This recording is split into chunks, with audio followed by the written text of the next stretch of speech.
87. 자기를 높이는 자는 낮아지리라. 청함을 받았을 때 끝자리에 앉으라. 하늘에 큰 잔치를 베풀고 많은 사람을 청하였더니. 성경 말씀. 누가복음 14장 1절에서 24.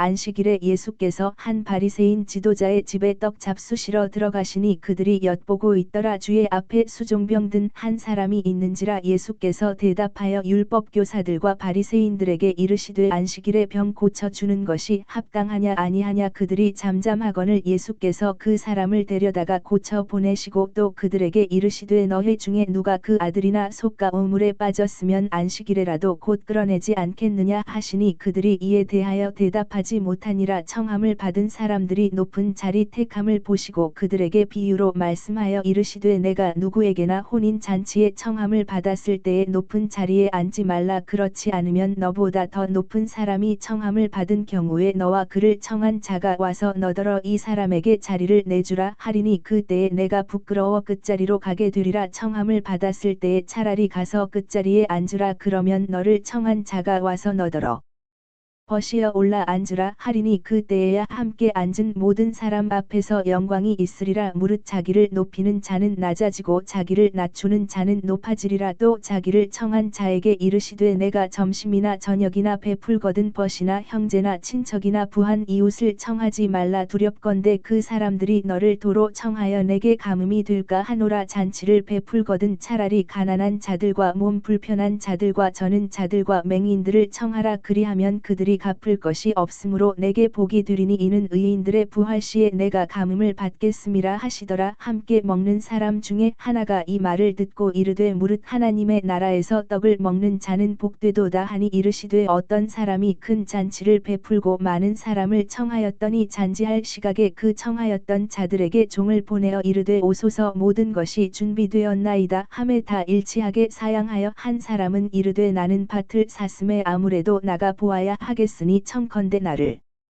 양해하도록 하라 하고 또 한 사람은 이르되 나는 소 5겨리를 샀음에 시험하러 가니 청컨대 나를 양해하도록 하라 하고 또 한 사람은 이르되 나는 장가 들었으니 그러므로 가지 못하겠노라 하는지라. 종이 돌아와 주인에게 그대로 고하니 이에 집주인이 노하여 그 종에게 이르되 빨리 시내의 거리와 골목으로 나가서 가난한 자들과 몸 불편한 자들과 맹인들과 저는 자들을 데려오라 하니라. 종이 이르되 주인이여 명하신 대로 하였으되 아직도 자리가 있나이다. 주인이 종에게 이르되 길과 산울타리 가로 나가서 사람을 강권하여 데려다가 내 집을 채우라. 내가 너희에게 말하노니 전에 청하였던 그 사람들은 하나도 내 잔치를 맛보지 못하리라 하였다 하시니라.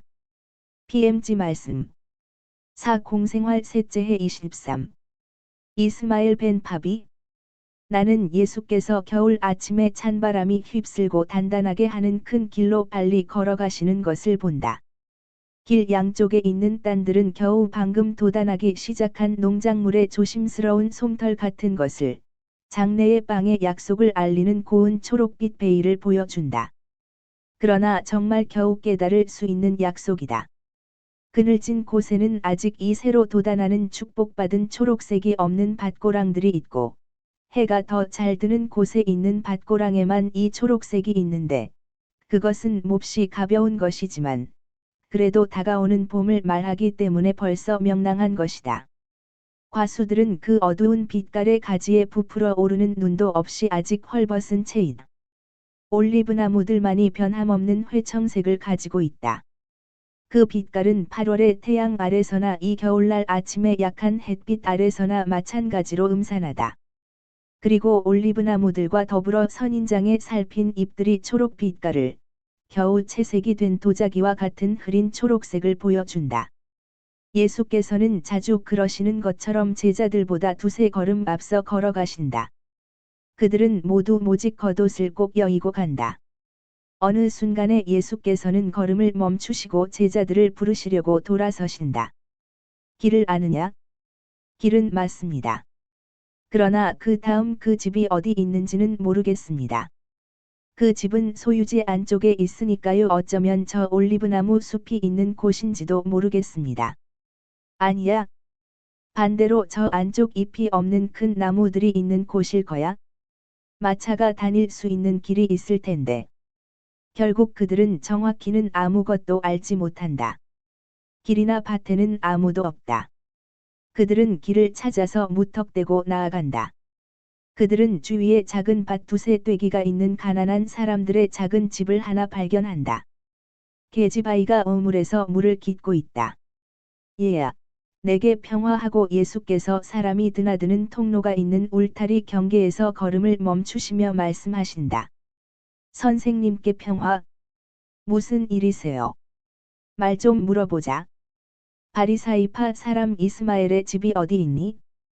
선생님, 길을 잘못 드셨습니다. 내거리로 돌아가셔서 서쪽으로 가는 길로 가셔야 합니다. 그렇지만 아주 많이 걸으셔야 해요. 저기 내거리까지 돌아가서 걷고 또 걸어야 하니까요. 식사하셨어요? 추운데 속이 비면 그걸 더 느껴요. 좋으시다면 들어오세요. 저희는 가난해요. 그렇지만 선생님도 부자는 아니셔요. 선생님은 이것으로 만족하실 수 있어요. 오세요. 그러면서 날카로운 목소리로 엄마 하고 부른다. 35에서 40살쯤 되어 보이는 여인이 문지방으로 나온다. 그의 얼굴은 정숙하다. 그러나 조금 우울하다. 옷을 거의 입지 않은 3살쯤 된 어린아이를 안고 있다. 들어오십시오. 불을 피워 놓았습니다. 양젓과 빵을 드리겠습니다. 나는 혼자가 아니오. 친구들이 있소. 모두 들어오라고 하십시오. 그리고 제가 받아들이는 나그네들과 함께 하느님의 강복도 들어오기를 바랍니다.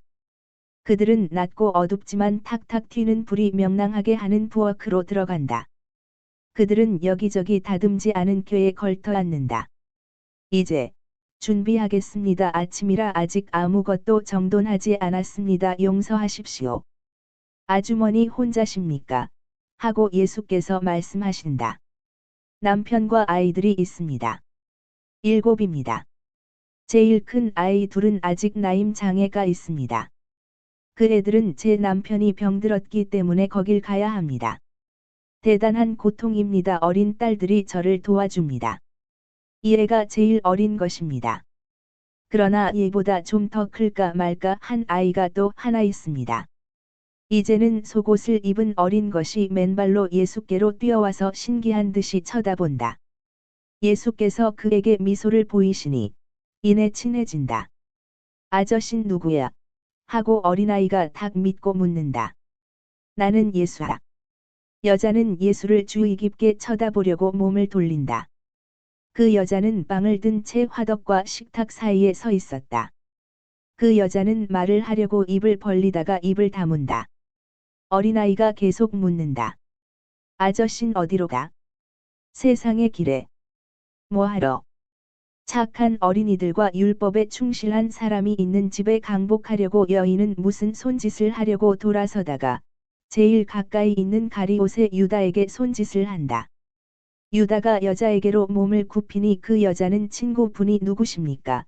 하고 묻는다.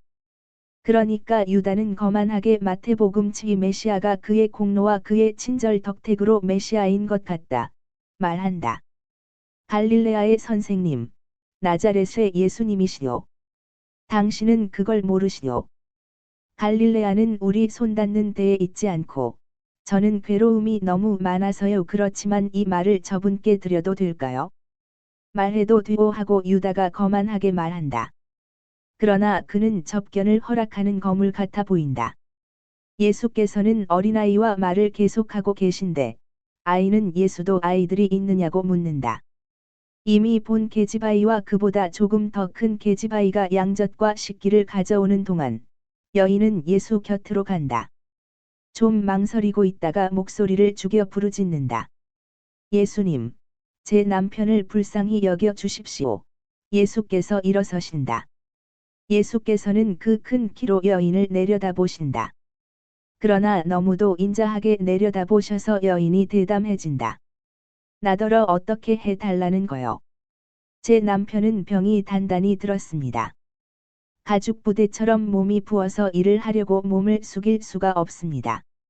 숨이 막히고 몸이 흔들려서 쉴 수도 없습니다. 그런데 저희는 아직 어린 아이들이 있습니다.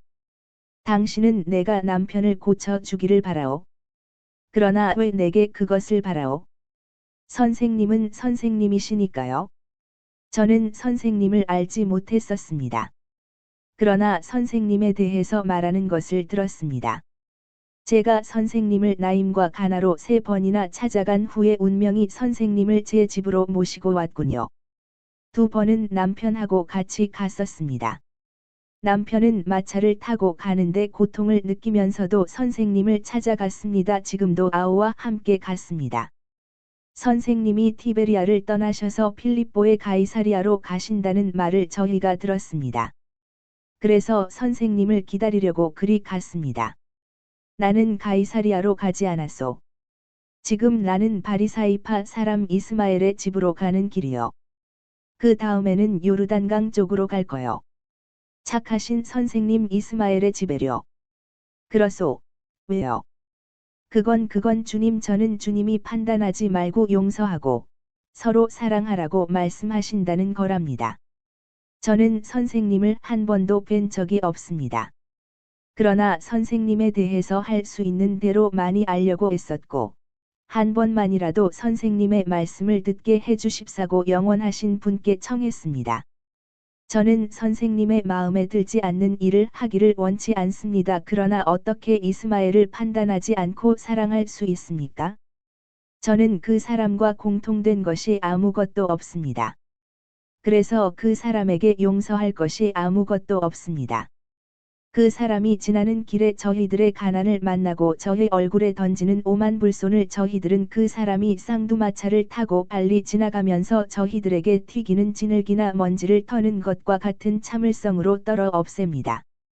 그렇지만 그를 사랑하는 것과 그를 판단하지 않는 것은 너무 어렵습니다. 그 사람은 너무나 고약합니다. 너무나 고약하다니? 누구에게 대해서요?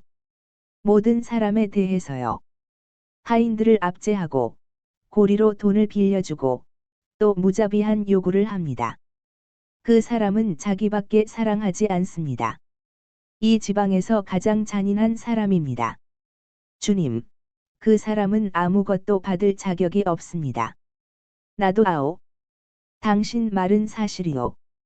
그런데 그의 집에 가십니까? 그 사람이 나를 초대했소. 주님, 조심하십시오. 그 사람이 사랑으로 그러지는 않았을 것입니다. 그 사람은 주님을 사랑할 수 없습니다. 그리고 주님도 그 사람을 사랑하실 수 없습니다. 여보시오. 나는 죄인들도 사랑하오. 나는 길 잃은 사람을 구하러 왔소. 그러나 그 사람은 구하지 못하실 것입니다. 5. 판단한 걸 용서하십시오. 주님은 아십니다. 주님이 하시는 일은 모두가 잘 하시는 것입니다. 제 어리석은 혀를 용서하시고 저를 벌하지 마십시오. 당신을 벌하지 않겠소. 그러나 다시는 그렇게 하지 마시오. 고약한 사람들까지도 사랑하시오. 그들의 악에 때문에 사랑할 것이 아니라 그들을 회개시키는 자비를 사랑으로 그들에게 얻어주기 때문에 사랑해야 하오. 당신은 착하고 한층 더 착하게 되기를 바라고 있어. 당신은 진리를 사랑하오. 그래서 당신에게 말하고 있는 진리는 그가 당신을 사랑한다고 말하오. 그것은 당신이 율법을 따라 손님과 여행자를 동정하고 또 자녀들도 그렇게 가르쳤기 때문이요. 하느님께서 당신의 상급이 되실 거요. 나는 나를 알고 싶어하는 많은 친구들에게 소개하려고 나를 초대한 이스마엘의 집에 가야 하오. 나는 당신 남편을 기다릴 수가 없소. 그러나 당신 남편이 지금 돌아오고 있는 중이라는 것을 아시오. 그러나 남편에게 조금만 더 고통을 당하라고 말하시오. 그리고 즉시 이스마엘의 집으로 오라고 하시오. 당신도 오시오. 내가 그의 병을 고쳐주겠소. 아이고. 주님. 여인은 예수의 발 앞에 무릎을 꿇고 울고 울면서 쳐다본다. 그리고 말한다. 그러나 오늘은 안식일인데요. 나도 아오. 내가 여기 대해서 이스마엘에게 무슨 말을 좀 하기 위해서는 안식일일 필요가 있어. 내가 하는 모든 것은 명백한 목적으로 또 틀리지 않게 하오. 내 친구들인 너희들도 모두 이것을 알아야 한다. 너희들은 무서워하고 내가 손해를 입지 않기 위해서 내 행동을 인간적인 예의에 부합시키기를 바라고 있다. 너희가 사랑에 인도되어 그런다는 것을 안다. 그러나 너희는 하느님의 이해관계를 절대로 너희가 사랑하는 사람의 이해관계보다 못하게 여기지 않음으로써 너희가 사랑하는 사람을 더 낮게 사랑할 줄 알아야 한다. 하느님과 그분의 율법을 사랑하고 결혼을 존중하고 아이들을 거룩하게 기르고 이웃을 사랑하고 진리를 찾는 이 집에 영구한 평화가 있기를 바라오. 안녕. 예수께서는 여인과 두 계집아이의 머리에 손을 얹으시고 나서 몸을 굽히셔서 더 작은 아이들을 안아주시고 나가신다. 이제는 약한 겨울해가 공기에 찬 기운을 완화한다. 15살쯤 된 사내아이가 허럽해진 투박한 마차를 세워놓고 기다고 있다. 주님, 저는 이것밖에 없습니다. 그러나 더 빠르고 더 편리하게 가실 것입니다. 아주머니, 아니요. 이스마엘의 집에 오는데 쓰게 말을 아껴두시오. 제일 가까운 길만 가리켜 주시오. 소년이 예수 곁으로 오고 그들은 밭들과 풀밭들을 지나 기복이 있는 땅이 있는 곳을 향하여 간다. 그 땅의 기복 저쪽에는 덜 가꾸어진 몇 헥타르의 분지, 익지가 있고 그 한가운데에는 잘 가꾼 정원에 둘러싸인 넓고 낮은 아름다운 집이 있다. 주님, 저 집입니다 하고 소년이 말한다. 제가 더 이상 필요치 않으면 저는 돌아가서 어머니를 돕겠습니다. 가거라. 그리고 항상 착한 아들로 있어라. 하느님께서 너와 함께 계신다. 예수께서는 호화로운 이스마엘의 별장 안으로 들어가신다. 수많은 하인들이 달려나와 분명히 고대하던 손님을 맞이한다. 다른 하인들이 주인에게 가서 알리니 주인은 예수를 맞이하러 나와 몸을 여러 번 깊이 숙여 인사를 한다. 선생님, 제 집에 오시는 것을 환영합니다. 이스마엘 벤 파비, 선생에게 평화, 선생이 나를 보고자 하셔서 왔습니다. 왜 나를 초대하셨습니까? 선생님을 모시는 영광과 제 친구들에게 선생님을 소개하는 영광을 가지기 위해서입니다. 선생님이 제게 친구가 되시기를 제가 원하는 것처럼 제 친구들이 선생님의 친구도 되기를 바랍니다. 이스마엘, 나는 모든 사람의 친구입니다. 저는 압니다. 그러나 아시겠지요? 고위층의 우정들을 가지는 것은 좋은 일입니다. 제 우정과 제 친구들의 우정이 그러합니다. 선생님은 선생님께 이란 말씀드리는 것을 용서하십시오. 선생님은 선생님을 뒷받침할 수 있는 사람들을 너무 소홀히 하십니다. 그런데 선생도 그런 사람들 축에 끼십니까? 왜요? 저도 그런 사람들 축에 낍니다. 왜냐고요? 그것은 제가 선생님을 우러러보고 선생님이 제게 친구가 되어 주시기를 바라기 때문입니다. 친구. 그러나 이스마엘, 내가 이 말을 무슨 뜻으로 쓰는지 아십니까? 많은 사람에게는 친구라는 말이 아는 사람이라는 말이 되고, 어떤 사람들에게는 공법자라는 뜻이 되고, 어떤 사람들에게는 봉사자라는 뜻이 됩니다. 내게 있어서는 이 말이 아버지의 말씀에 충실한 사람이라는 뜻입니다. 그렇지 않은 사람은 내게 친구가 될 수 없고, 나도 그에게 친구가 될 수 없습니다. 그러나 선생님, 바로 제가 충실하기를 원하기 때문에 선생님의 우정을 바라는 것입니다. 이 말을 믿지 않으십니까? 보십시오. 엘르아잘이 옵니다. 제가 선배들 앞에서 선생님을 얼마나 변호했는지 저 사람에게 물어보십시오. 엘르아잘, 어서 오게. 선생님께서 자네에게 무슨 말을 물어보고자 하시니 이리 오게. 몸을 깊이 숙여 인사를 나누고 탐색하는 듯한 눈초리가 오간다. 엘르아잘, 우리가 지난번에 모였을 때 내가 선생님께 대해서 무슨 말을 했는지 자네가 말하게. 오, 진짜 찬사였습니다. 열렬한 변호였지요. 선생님, 하도 이스마엘이 선생님에 대해서 이스라엘 백성에게 오신 가장 위대하신 예언자로 말하는 바람에 그때 선생님의 말씀을 듣고 싶은 생각이 들었습니다. 아무도 선생님 말씀보다 더 심오한 말을 가지지 못했고, 더 큰 매력을 가지지 못했고, 또 선생님께서 말씀을 하실 줄 아시는 것처럼 검을 볼 줄 아시면 선생 넘보다 더 위대한 왕이 이스라엘에 없을 것이라고 이스마엘이 말하던 것이 생각납니다. 내 나라, 이 나라는 인간적인 것이 아닙니다. 엘르아잘. 그러나 이스라엘의 왕은요. 선생들의 정신이 눈을 떠서 은밀한 말을 이해하기를 바랍니다. 왕 중에 왕의 나라가 오기는 할 것입니다. 사람들이 추정하는 대로 오지는 않을 것입니다. 없어질 수 있는 것을 위해서가 아니라 영원한 것을 위해서 올 것입니다. 그 나라는 꽃으로 장식되고 화려한 길이나 원수의 피로 붉게 물들여진 양탄자가 갈린 길로 해서 가지 않고 희생의 험한 길과 용서와 사랑에 가파르지 않은 사다리로 해서 갑니다. 우리에게 이 나라를 주는 것은 우리 자신에 대한 승리들입니다. 그리고 이스라엘 사람들 대부분이 내 말을 이해하기를 하느님께서 원하시기를 바랍니다. 그러나 그렇게 되지 않을 것입니다. 여러분은 사실이 아닌 것을 생각하십니다. 내 손에는 왕홀이 들려질 것인데 이스라엘 백성이 이 위엄있고 영원한 왕홀을 내 손에 쥐어 줄 것입니다. 어떤 왕도 그것을 내게서 빼앗지 못할 것입니다. 그러나 이스라엘에서 많은 사람이 공포에 떨지 않고는 그 왕홀을 보지 못할 것입니다. 그들에게는 끔찍한 이름이 있겠기 때문입니다. 선생님은 우리가 선생님을 따를 능력이 있다고 생각하지 않으시는 것입니까? 선생들이 하고자 하시면 하실 수 있을 것입니다. 그러나 선생들은 하고자 하지 않으십니다. 왜 하고자 하지 않으십니까? 선생들은 이제 연세가 높으십니다. 연세 때문에 선생들은 이해와 정의를 가지셔야 할 것입니다. 선생들을 위한 정의도 말입니다. 젊은이들은 실수했다가 뉘우칠 수 있을 것입니다. 그러나 선생들은 죽음은 언제나 가장 나이 많은 사람들 가까이에 있습니다. 엘르아잘. 선생은 선생과 비슷한 많은 사람보다 공론에 감싸여 있지 않으십니다. 마음을 열어 빛을 받아들이십시오. 이스마엘이 호화로운 다른 바리사이파 5명과 같이 돌아온다.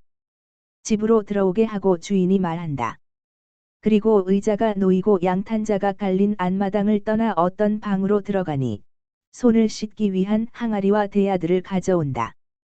그런 다음 훌륭하게 차려놓은 식당으로 건너간다. 예수님은 제 곁에 엘르아잘과 저 사이에 앉으십시오 하고 주인이 명한다. 그러니까 방 안쪽에 좀 겁을 먹고 버려진 채로 있는 제자들 옆에 계시던 예수께서 상좌에 가서 앉으셔야 한다. 식사는 수많은 구운 고기와 생선 요리로 시작된다. 포도주와 시럽이나 적어도 꿀물 같은 것이 돌고 또 돈다. 모두가 예수께 말을 시키려고 애쓴다. 그중 한 사람, 몸을 자꾸 가볍게 떠는 노인이 늙어 빠진 사람의 쉰 목소리로 묻는다. 선생님, 사람들이 말하는 것처럼 선생님이 율법을 수정할 의향을 가지고 계시다는 것이 사실입니까? 나는 율법의 점 하나도 바꾸지 않겠습니다. 오히려, 그러면서 다음 말을 힘주어 말씀하신다. 나는 정확하게 말해서 율법을 모세에게 주어졌을 때와 같이 다시 온전하게 만들려고 왔습니다. 율법이 변했다는 뜻입니까? 절대로 그런 뜻이 아닙니다. 다만 율법도 사람의 손에 들어간 고상한 물건들과 같은 운명을 겪었습니다. 무슨 뜻입니까? 명확히 밝혀 말씀하십시오. 내 말의 뜻은 사람이 오래된 교만으로 인하여 또는 3가지 음탕의 오래된 원인 때문에 올바른 말에 손질을 해서 그것으로 신자들을 압제하는 어떤 물건을 만들고 그 말들의 손질을 한 사람들에게는 그것이 하나의 말 더미에 지나지 않게 하고자 했다는 뜻입니다. 그 말 더미는 다른 사람들에게 쓰라고 남겨두고 말입니다. 아니, 선생님. 우리 선생들이 그것은 비난입니다. 선생님께 유익하고자 하는 우리 소원을 저버리지 마십시오. 저런. 사람들이 선생님을 반항자라고 부르는 것이 옳은 말이로군요. 조용히들 하게. 예수님은 내 손님이시네. 마음대로 말씀하시게 하게. 우리 선생들이 처음에는 율법의 적용을 더 쉽게 하려는 거룩한 의도로 이리저리 궁리하고 애를 썼습니다. 하느님께서도 십계명의 말씀에 더 자세한 설명을 덧붙이셔서 친히 이런 가르침을 주셨습니다. 그것은 사람들이 이해하지 못했다는 핑계를 못하게 하시기 위해서였습니다. 그러므로 하느님께서 정신에 주신 빵을 하느님의 자녀들을 위해서 조각으로 부수어 준 선생들의 작업은 거룩한 활동이었습니다. 그러나 올바른 목적을 추구할 때의 거룩한 활동이었습니다. 그런데 항상 그렇지는 않았습니다. 그리고 지금은 그 어느 때보다도 더 그렇지 못합니다. 그러나 선생들은 내가 유력자들의 잘못을 열거하면 기분이 상하면서 왜 내게 그런 말을 하게 하려고 하십니까? 잘못. 잘못. 우리는 잘못밖에는 없습니까? 나는 선생들이 공로만 있었으면 좋겠습니다. 그러나 우리는 공로가 없지요. 선생님은 그렇게 생각하시고 또 선생님의 눈길이 그렇게 말하고 있습니다. 예수님, 비난을 하는 것으로 유력자들의 우정을 얻지는 못합니다. 선생님은 통치하지 못하실 것입니다. 통치하는 기술을 모르십니다. 나는 선생들의 생각대로 통치하기를 바라지 않고 우정을 구걸하지도 않습니다. 내가 원하는 것은 사랑입니다. 성실하고 거룩한 사랑. 내게서 내가 사람들에게로 가는 사랑. 내가 쓰라고 권장하는 것, 즉 자비를 가난한 사람들에게 씀으로써 나타나는 사랑 말입니다. 나는 선생님의 말씀을 들은 뒤로 고리대금을 하지 않습니다 하고 한 사람이 말한다. 그러면 하느님께서 선생께 그것을 갚아주실 것입니다. 내가 선생님의 비유 중에 하나를 들었을 때 채찍을 맞아 마땅한 하인들을 때리지 않게 되었다는 것은 주님이 알고 계십니다 하고 또 한 사람이 말한다. 그리고 나는 어떡하고요? 나는 가난한 사람들을 위해서 보리를 10마리나 넘게 밭에 남겨놓았습니다. 하고 또 다른 사람이 말한다. 바리사이파 사람들은 잔뜩 자기 칭찬을 한다. 이스마엘은 말을 하지 않았다. 예수께서는 그에게 질문하신다. 그러면 이스마엘 선생은요? 저는 항상 자비를 베풀었습니다. 저는 항상 한 것과 같이 계속하기만 하면 됩니다. 선생을 위해서 좋은 일입니다. 만일 실제로 그렇다면 선생은 양심의 가책을 모르는 사람이십니다. 물론이지요. 예수께서는 새파란 눈으로 그를 꿰뚫어 보신다. 엘르아잘이 예수의 팔을 건드린다. 선생님, 제 말을 좀 들어보십시오. 선생님께 문의해야 할 특별한 일이 하나 있습니다. 저는 최근에 어떤 여자 때문에 파산을 한 불행한 사람의 소유지를 하나 샀습니다. 그 사람은 그 소유지를 제게 팔았지만 이제는 눈이 멀고 거의 바보가 된 그의 유모인 늙은 하녀가 있다는 말을 하지 않았습니다. 판 사람은 그 하녀를 데리고 있기를 원치 않습니다. 저도 받아들이고 싶지 않았습니다. 그러나 그 여자를 거리로 내몰는 것은 선생님이라면 어떻게 하시겠습니까? 만일 선생이 다른 사람에게 조언을 해야 한다면 어떻게 하시겠습니까? 데리고 있게. 방 한 개 때문에 자네가 파산은 하지 않을 걸세 하고 말할 것입니다. 그런데 왜 그렇게 말씀하시겠습니까? 그야, 제가 그렇게 하리라고 생각하고, 또 다른 사람들도 제게 대해서 그렇게 하기를 바라기 때문이지요. 엘르아잘, 선생은 정의에 아주 가까이 와 계십니다. 선생이 다른 사람에게 하라고 권고하실 것처럼 하십시오. 그러면 야곱의 하느님께서 항상 선생과 함께 계실 것입니다. 고맙습니다. 선생님. 다른 사람들은 자기들끼리 투덜댄다. 예수께서는 무엇을 가지고 불평을 하십니까? 내가 옳은 말을 하지 않았습니까? 그리고 이분도 옳은 말을 하지 않았습니까? 이스마엘, 항상 자비롭게 행동하신 선생이 선생의 손님들을 변호하십시오. 선생님은 말씀을 잘 하십니다. 그러나 항상 그렇게 하다가는 다른 사람들의 희생자가 될 것입니다. 그러면 선생의 생각에는 다른 사람들이 희생자가 되는 것이 더 낫다는 말이로군요. 그런 말은 아닙니다. 그러나 경우에 따라서는 율법에서는 자비를 베풀라고 말합니다. 가난한 형제, 외국 사람, 나그네, 과부와 고아에 대해서는 그렇습니다. 그러나 엘르아잘의 짐이 된 노파는 그의 자매도 아니고 나그네도 외국인도 고아나 과부도 아닙니다. 엘르아잘에게는 아무것도 아닙니다.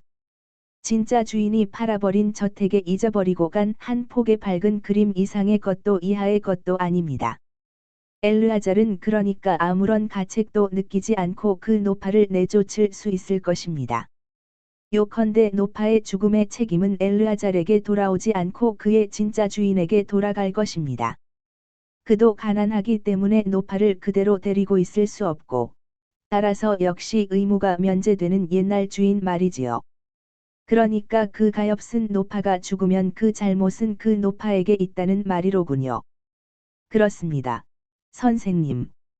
이것이 쓸모가 없게 된 사람들의 운명입니다. 병자, 늙은이, 무능력자들은 어쩔 수 없이 비참하게 되고 빌어먹을 수밖에 없게 됩니다. 그리고 그들에게는 죽음이 제일 좋은 것입니다. 세상이 세상인 때부터 이러했고, 또 언제나 이럴 것입니다. 예수님, 저를 불쌍히 여겨 주십시오. 비탄의 부르짖음이 닫힌 창문을 통하여 들어온다. 아마 주위 때문이겠지만, 방의 문과 창이 익혀 있고 등불들이 켜져 있다. 누가 나를 부릅니까? 성가신 사람이겠지요. 쫓아버리게 하겠습니다. 혹은 거지인지도 모릅니다. 그러면 빵을 좀 주라고 하겠습니다. 예수님, 저는 병자입니다. 저를 살려 주십시오. 제가 말했지요. 성가신 사람이라고. 그를 들어오게 한 하인들을 벌하겠습니다. 그러면서 이스마엘이 일어난다. 그러나 적어도 20년은 더 젊으시고 목과 머리 하나는 더 크신 예수께서 그의 어깨에 손을 엎어 다시 앉게 하시고 명령하신다. 이스마엘 선생, 그대로 계십시오. 나는 나를 찾는 사람을 보고자 합니다. 들어오게 하십시오. 머리가 아직 검은 남자가 들어온다. 40살쯤 되어 보인다. 그러나 통처럼 부어올랐고 레몬처럼 노라며 자주빛 입술을 벙씩 벌리고 입은 헐떡이고 있다. 그 환시의 첫 부분에서 본 여인이 그와 같이 있다. 남자는 병과 두려움 때문에 가까스로 걸어 들어온다. 그는 사람들이 자기를 악의적인 눈으로 본다는 것을 안다. 그러나 예수께서는 당신 자리를 떠나 불행한 사람에게로 가시어 그 사람의 손을 잡아 방 한가운데 말굽쇠 모양으로 배치된 식탁들 사이에 있는 빈자리로 데려오신다. 바로 큰 등불 아래이다. 내게서 무엇을 바라시오? 선생님, 저는 선생님을 많이 찾았습니다. 아주 오래 전부터 저는 오직 건강만을 원합니다. 제 아이들과 아내를 위해서 선생님은 무엇이든지 하실 수 있습니다. 제가 어떤 지경에 이르렀는지 보십시오. 내가 당신을 고쳐줄 수 있다고 믿으시오. 믿고 말고요. 걸음 하나하나가 제게는 고통입니다. 어떤 흔들림도 괴롭습니다. 그러나 저는 선생님을 찾아 수십 마일을 걸었습니다. 그리고는 또 마차로 선생님을 쫓아갔습니다. 그러나 선생님을 도무지 따라잡지 못했습니다. 저는 손이 선생님의 손에 잡혀 있는데도 아직 병이 낫지 않은 것을 이상히 생각합니다. 선생님께 있는 것은 무엇이든지 거룩하니까요. 하느님의 거룩하신 분. 그 가엾은 사람은 이렇게 말을 많이 하느라고 하는 노력으로 인하여 바다표범처럼 숨을 헐떡거린다. 여인은 남편과 예수를 쳐다보며 울고 있다.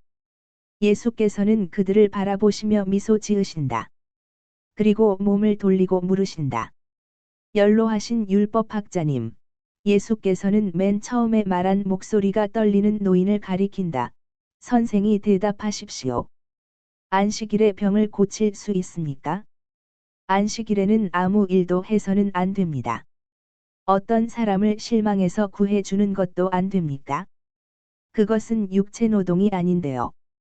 안식일은 주님께 바쳐진 날입니다. 하느님의 어떤 아들에게 아버지께서 저를 고쳐주셨기 때문에 아버지를 사랑하고 찬미합니다 하고 아버지께 말씀드릴 수 있게 하는 것보다 안식일에 더 어울리는 일이 어떤 일입니까? 그 사람은 불행하더라도 하느님을 찬미해야 합니다. 하나니아 선생, 선생의 가장 아름다운 삶님이 지금 타고 있고 불꽃의 강렬한 빛으로 헤르몬산 비탈이 온통 새빨개져 있다는 것을 아십니까? 그 늙은이는 독사에게라도 물린 듯이 펄쩍 뛰어오른다. 선생님, 사실을 말씀하시는 것입니까? 그렇지 않으면 농담입니까? 사실을 말하는 것입니다. 나는 보고도 압니다. 아이고, 나는 망했구나. 내 가장 아름다운 삼님. 수천 시클, 고대 히브리 은화의 단위 무게 6g의 나무가 잿더미가 되다니. 빌어먹을. 내 삼님의 불을 지른 개 같은 놈들, 저주받아라. 그놈들의 오장육부가 내 삼님처럼 타버려라. 작은 노인은 실망해 있다. 하나니아 선생, 그것은 수풀에 지나지 않는데 선생이 한탄을 하시는군요. 왜 이 불행 중에서 주님을 찬미하지 않으십니까? 이 사람은 다시 나는 수풀을 잃는 것이 아니라 그의 자녀들의 목숨과 빵을 잃습니다. 그런데 이 사람은 선생이 드리지 않는 찬미를 드려야 하겠습니까? 그러면 율법학자님, 안식일에 내가 이 사람의 병을 고쳐 주어서는 안 됩니까? 선생도, 저 사람도, 안식일도 모두 저주받으시오. 나는 생각해야 할 일이 달리 얼마든지 있습니다. 그러면서 그의 팔에 손을 얹으신 예수를 떼밀고 화가 잔뜩 나서 나간다. 그리고 마차를 부르느라고 떨리는 목소리로 고함치는 소리가 들려온다. 그러면 이제는 하고 예수께서 다른 사람들에게도 눈길을 돌리시면서 물으신다. 그러면 이제는 선생들이 말씀해 주십시오. 해도 됩니까? 하면 안 됩니까? 아무도 대답을 하지 않는다. 엘르아잘은 입술을 반쯤 별렀다가 방안을 휩쓴 냉랭한 기운에 사로잡혀 다시 다물고 나서 고개를 떨어뜨린다. 그러면 내가 말하겠습니다 하고 예수께서 말씀하신다. 그런데 그 모습은 위엄이 있고 그 목소리는 기적을 행하실 때에는 항상 그런 것처럼 오래 갔다. 내가 말하겠습니다. 내가 말해요. 당신에게 말하오. 당신이 믿는 것과 같이 이루어지기를 바라오. 당신 병은 나았소. 영원하신 분을 찬미하고 평안히 가시오. 그 남자는 어리둥절한 채로 있다. 어쩌면 그 사람은 대번에 이전처럼 날투게 될 줄로 생각했는지도 모른다. 그래서 그 사람에게는 병이 낫지 않은 것 같이 보인다. 그러나 그가 느끼는 것이 무엇인지 누가 알겠는가? 그는 기쁨의 함성을 지르고 예수의 발 앞에 엎드려 그 발에 입맞춤을 한다. 가시오. 가요. 항상 착하게 사시오. 안녕. 남자가 나가고 아내가 뒤따라간다. 아내는 마지막 순간까지 뒤돌아보며 예수께 인사한다. 그렇지만 선생님 제 집에서 안식일에. 선생은 찬성하지 않으시는군요. 압니다. 또 그래서 여기 온 것입니다. 당신이 친구라고요? 아닙니다. 내 원수입니다. 당신은 나와도 하느님과도 솔직하지 못하십니다. 이제는 제게 모욕을 주십니까? 아닙니다. 나는 진실을 말하는 것입니다. 당신은 그 노파가 엘르아잘의 소유지에 딸리지 않았기 때문에 엘르아잘은 그 작은 노파를 도와줄 의무가 없다고 말했습니다. 그러나 당신의 소유지에는 두 고아가 있었습니다. 이 고아들은 충실한 하인의 아이들이었습니다. 그 충실한 하인들은 죽었는데 한 사람은 낫을 들고 일하다가 죽었고 또 한 사람은 과로로 죽었습니다. 당신이 그 여자를 그대로 데리고 있기 위하여는 그 여자가 자기 몫의 일에다가 남편 몫의 일을 보태야 했습니다. 당신은 이렇게 말했지요. 나는 일꾼 두 사람 몫의 계약을 했으니 너를 데리고 있기 위해서는 내 몫의 일과 죽은 남편 몫의 일을 요구한다 하고 그래서 그 여자는 그 몫의 일을 당신에게 주었습니다. 그러다가 뱃속에 들어있던 아이와 함께 죽었습니다. 그 여자는 아이를 가지고 있었으니까요. 그런데도 새끼 가진 짐승에 대해서 사람들이 가지는 동정도 그 여자는 받지 못했습니다. 그 두 어린아이가 지금 어디 있습니까? 모릅니다. 그들은 어느 날 사라졌습니다. 이제는 거짓말을 하지 마시오. 잔인했던 것으로 충분합니다. 거짓말까지 보태서 비록 육체 노동은 안 한다 하더라도 당신의 안식일이 하느님께 가증스러운 것이 되게 해서는 안 됩니다. 그 어린아이들이 어디 있습니까? 모릅니다. 이제는 모릅니다. 정말입니다. 나는 압니다. 나는 그 아이들을 춥고 비오고 어두운 11월 어느 날 저녁에 만났습니다. 어떤 집 근처에서 빵 한 입을 찾는 두 마리 강아지같이 허기지고 떨고 있는 것을 발견했습니다. 개 같은 오장육부를 가진 사람에게 악담을 듣고 쫓겨난 것이었습니다. 그 사람은 개만도 못한 사람이었습니다. 개라면 그 두 고아를 동정했을 테니까요. 그런데 그 사람과 당신은 동정을 하지 않았습니다. 그 아이들의 부모가 당신에게 쓸모없게 되었었지요. 죽였으니까.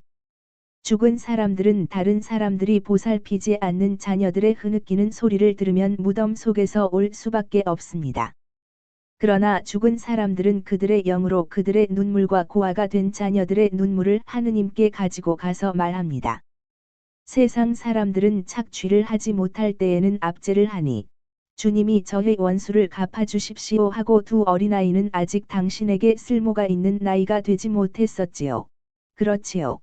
그렇기도 하고 그렇지 않기도 했습니다. 계집아이는 이삭 줍는 일에 쓰일 수가 있었으니까요. 그런데 당신은 그 애들을 내쫓으면서 아버지와 어머니의 것이던 얼마 안 되는 재물까지도 그들에게 거절했습니다. 그 아이들은 허기지고 추워서 두 마리 개처럼 길에서 죽을 수 있었습니다. 그 아이들은 한 아이는 도둑이 되고 한 아이는 매춘부가 되어서 살 수 있었을 것입니다. 굶주리면 죄를 짓게 되니까요. 그러나 그것이 당신에게 무슨 상관이 있었습니까? 조금 전에 당신은 당신의 이론을 뒷받침하려고 율법을 인용했습니다. 그런데 율법은 이렇게 말하지 않습니까? 과부와 고아에게 해를 끼치지 말아라. 만일 너희가 그들에게 해를 끼치면 그들의 목소리가 내게로 올라올 것이고 내가 그들의 부르짖음을 들을 것이며 내 분노가 불같이 타올라 내가 너희를 검으로 전멸시키리니 너희 아내들은 과부가 될 것이고 너희 자녀들은 고아가 될 것이다 하고 율법이 이렇게 말하지 않습니까? 그러면 왜 이것을 지키지 않습니까? 다른 사람 앞에서 당신이 나를 변호했다지요. 그러면 왜 당신 마음속에서 내 가르침에 대한 변호를 하지 않습니까? 내게 친구가 되기를 원하신다지요. 그러면 왜 내가 말하는 것과 반대되는 일을 하십니까? 당신들 중에 한 사람은 숨이 턱에 닿게 뛰어가면서 그의 삶님이 망쳐지는 것 때문에 머리를 쥐어뜯고 있습니다. 그런데 그의 마음이 멸망하는 것 때문에는 머리를 쥐어뜯지 않습니다.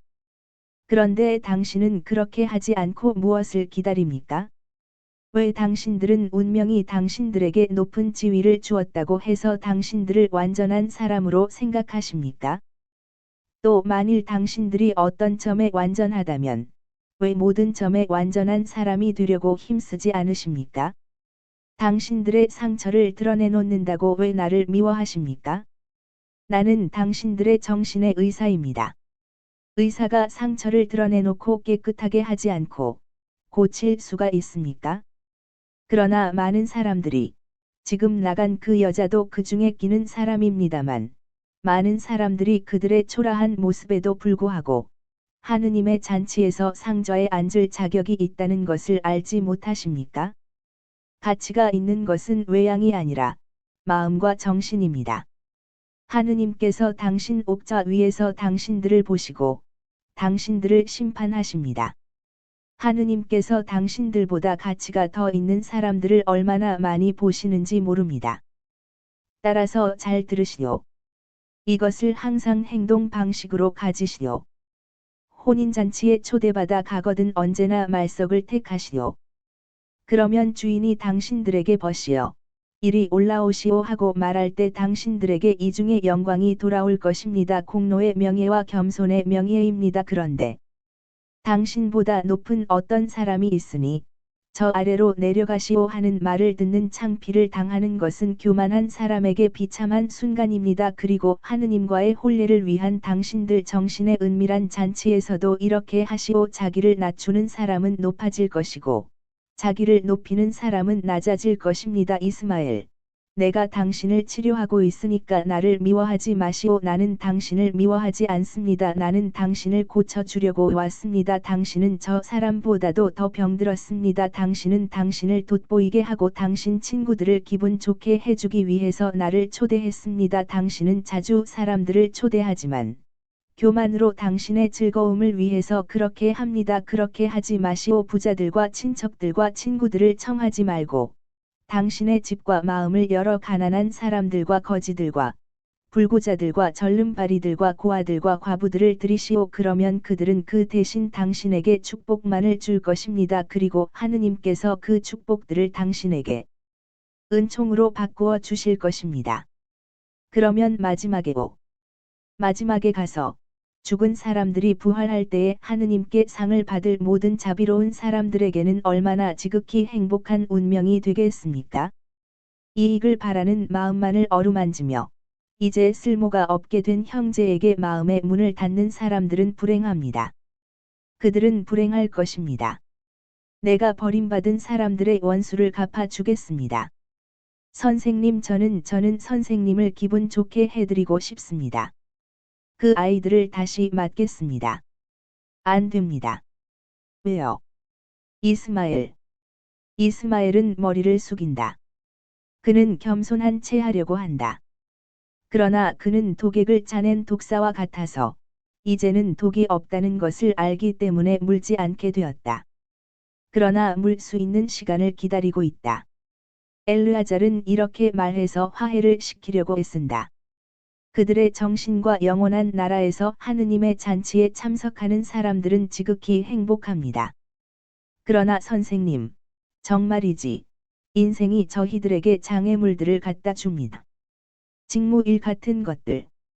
예수께서는 혼인잔치의 비유 마태복음 테오 22장 2절부터 10절, 루가 14장 16절부터 24절을 말씀하시고 끝으로 이렇게 말씀하신다.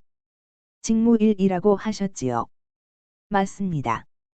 그렇기 때문에 이 연회가 시작될 때에 내 나라는 자기 자신에 대한 승리로 얻는 것이지 전쟁터에서 거둔 승리로 얻는 것이 아니라고 말할 것입니다. 이 큰 잔치의 자리는 희생을 따지지 않고 내게 오기 위하여 모든 것을 극복하는 충실한 사랑으로 위대하게 될 줄을 아는 저 마음이 겸손한 사람들의 것입니다. 어떤 마음을 바꾸는 데에는 1시간으로도 넉넉합니다. 그리고 말 한마디로도 충분합니다. 그런데 나는 여러분에게 말을 대단히 많이 했습니다. 그리고 살펴봅니다. 어떤 마음 속에는 거룩한 초목이 돋아나려고 합니다. 다른 마음들 속에는 내게 대한 가시덤불이 있고 그 가시덤불 속에는 독사와 전갈들이 있습니다. 상관없습니다. 나는 내 길을 곧장 갑니다. 나를 사랑하는 사람은 나를 따라옵니다. 나는 따라오라고 부르면서 갑니다. 마음이 곧은 사람들은 내게로 오시오. 나는 가르치면서 지나갑니다. 정의를 찾는 사람들은 샘에 가까이 오시오. 다른 사람들은 거룩하신 아버지께서 심판하실 것입니다. 이스마엘, 안녕히 계십시오. 나를 미워하지 말고 곰곰이 생각하십시오. 그리고 내가 엄하게 대한 것은 사랑으로 그런 것이지 미움으로 그런 것이 아님을 깨달으십시오. 이 집과 이 집에 사는 사람들에게 평화, 만일 받을 자격이 있으면 모든 이에게 평화,